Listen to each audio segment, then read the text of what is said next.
চট্টগ্রামে আইনজীবী সাইফুল ইসলাম হত্যার প্রতিবাদে ও ইসকন নিষিদ্ধের দাবিতে দেশের বিভিন্ন স্থানে বিক্ষোভ কর্মসূচি পালন করা হয়েছে।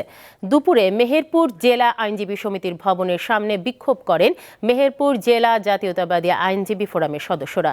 কিশোরগঞ্জে বিক্ষোভ মিছিল করেছে জামিয়া ইমদাদিয়ার শিক্ষার্থীরা। পরে শহীদি মসজিদের সামনে গিয়ে ঘণ্টাব্যাপী সড়ক অবরোধ করে আইনজীবী সাইফুল হত্যার বিচার ও ইসকনকে নিষিদ্ধের দাবি জানান বিক্ষোভকারীরা। একই দাবিতে বিক্ষোভ মিছিল করেছে দিনাজপুর হাজী মোহাম্মদ দানেশ বিজ্ঞান ও প্রযুক্তি বিশ্ববিদ্যালয়ের শিক্ষার্থীরা।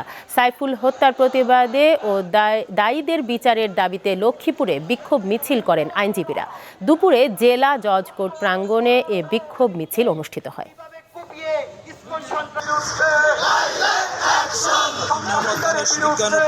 Direct action!